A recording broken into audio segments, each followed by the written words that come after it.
Hey everybody, what is going on? I hope you guys are all doing well, and welcome to another tutorial video. In this video, I'm going to be explaining to you guys how you can upload a video to your product page on Shopify, so let's get right into it. Now, what you need first is to actually have a product set up. At least one product is what you need. In my case, I have some test products, as well as some products that I've downloaded through the placeholder CSV file from Shopify, which you can upload to test if everything is working correctly.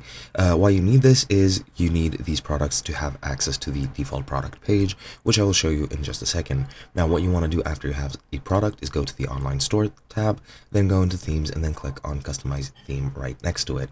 Once you're here, you'll be brought to the editor, and you need to go up and click on homepage and select products. This will then give you the default product page, which is created upon actually adding a product, and you will be able to edit what that default product page looks like.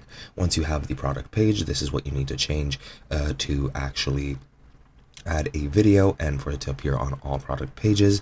And what you're going to do is go into template, or right under the template section, and click on add a section, then scroll down until you get to video. Once you get there, just click on the video and it'll add the section. Now just click on it. You will have this placeholder video, which is over here, and in that case you will then be able to either select a video to upload to Shopify so that it becomes a Shopify hosted video, or you can embed it using a URL from YouTube or wherever else. You can also upload a cover image and alt text, and I do recommend changing the heading text as well as the heading size to whatever you need, and the heading text should be the video title in whatever case you're using.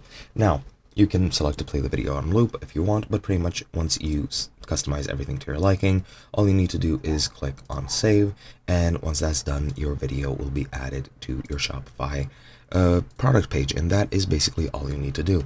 Hope you guys enjoyed, and I'll be seeing you guys in another video.